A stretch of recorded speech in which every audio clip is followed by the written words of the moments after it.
John chapter 6.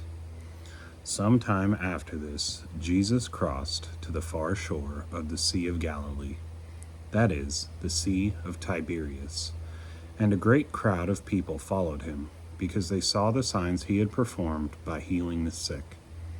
Then Jesus went up on a mountainside and sat down with his disciples. The Jewish Passover festival was near. When Jesus looked up and saw a great crowd coming toward him, he said to Philip, "Where shall we buy bread for these people to eat?" He asked this only to test them, for he already had in mind what he was going to do. Philip answered him, "It would take more than half a year's wages to buy enough bread for each one to have a bite." Another of his disciples, Andrew, Simon Peter's brother, spoke up. "Here is a boy with 5 small barley loaves and 2 small fish, but how far will they go among so many?" Jesus said, "Have the people sit down." There was plenty of grass in that place, and they sat down. About 5,000 men were there. Jesus then took the loaves, gave thanks, and distributed to those who were seated as much as they wanted. He did the same with the fish. When they had all had enough to eat, he said to his disciples, "Gather the pieces that are left over. Let nothing be wasted." So they gathered them and filled 12 baskets with the pieces of the 5 barley loaves left over by those who had eaten.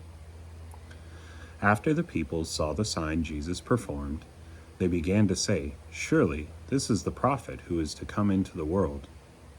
Jesus, knowing that they intended to come and make him king by force, withdrew again to a mountain by himself.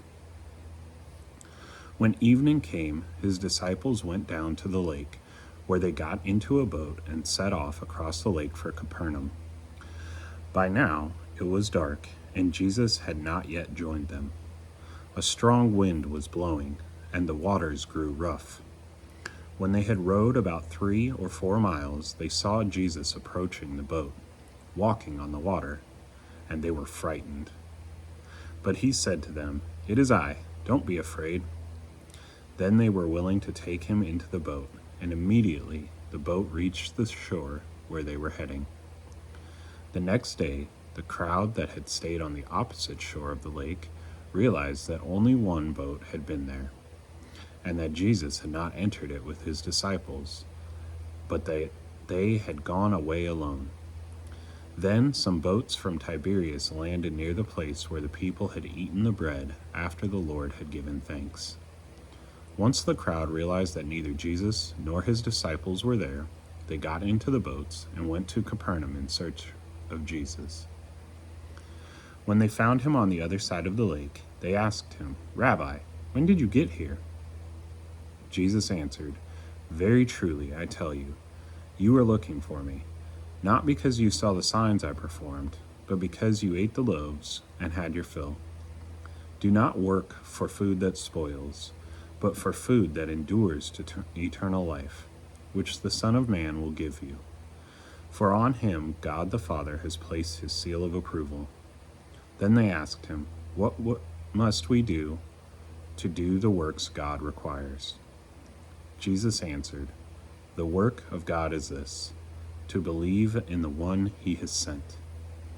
So they asked him, "What sign then will you give that we may see it and believe you? What will you do? Our ancestors ate the manna in the wilderness, as it is written, he gave them bread from heaven to eat." Jesus said to them, "Very truly I tell you, it is not Moses who has given you the bread from heaven, but it is my Father who gives you the true bread from heaven. For the bread of God is the bread that comes down from heaven and gives life to the world." "Sir," they said, "always give us this bread." Then Jesus declared, "I am the bread of life. Whoever comes to me will never go hungry, and whoever believes in me will never be thirsty. But as I told you, you have seen me, and still you do not believe. All those the Father gives me will come to me, and whoever comes to me I will never drive away. For I have come down from heaven, not to do my will, but to do the will of him who sent me. And this is the will of him who sent me, that I shall lose none of all those he has given me, but raise them up at the last day. For my Father's will is that everyone who looks to the Son and believes in him shall have eternal life, and I will raise them up at the last day." At this, the Jews there began to grumble about him, because he said, "I am the bread that came down from heaven." They said, "Is this not Jesus, the son of Joseph, whose father and mother we know? How can he now say, 'I came down from heaven'?" "Stop grumbling among yourselves," Jesus answered. "No one can come to me unless the Father who sent me draws them, and I will raise them up at the last day. It is written in the prophets, 'They will all be taught by God.' Everyone who has heard the Father and learned from him comes to me. No one has seen the Father except the one who is from God. Only he has seen the Father. Very truly I tell you, the one who believes has eternal life. I am the bread of life. Your ancestors ate the manna in the wilderness, yet they died. But here is the bread that comes down from heaven, which anyone may eat and not die. I am the living bread that came down from heaven. Whoever eats this bread will live forever. This bread is my flesh, which I will give for the life of the world." Then the Jews began to argue sharply among themselves, "How can this man give us his flesh to eat?"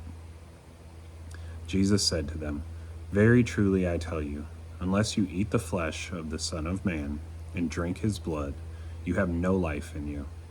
Whoever eats my flesh and drinks my blood has eternal life, and I will raise them up at the last day. For my flesh is real food, and my blood is real drink. Whoever eats my flesh and drinks my blood remains in me, and I in them. Just as the living Father sent me, and I live because of the Father, so the one who feeds on me will live because of me.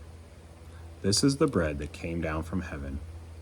Your ancestors ate manna and died, but whoever feeds on this bread will live forever." He said this while teaching in the synagogue in Capernaum. On hearing it, many of his disciples said, "This is a hard teaching. Who can accept it?" Aware that his disciples were grumbling about this, Jesus said to them, "Does this offend you? Then what if you see the Son of Man ascend to where he was before? The Spirit gives life. The flesh counts for nothing. The words I have spoken to you, they are full of the Spirit and life. Yet there are some of you who do not believe." For Jesus had known from the beginning which of them did not believe and who would betray him.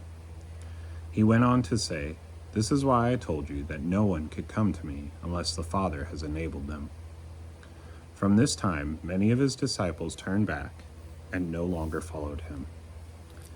"You do not want to leave too, do you?" Jesus asked the 12. Simon Peter answered him, "Lord, to whom shall we go? You have the words of eternal life. We have come to believe and to know that you are the Holy One of God." Then Jesus replied, "Have I not chosen you, the 12? Yet one of you is a devil."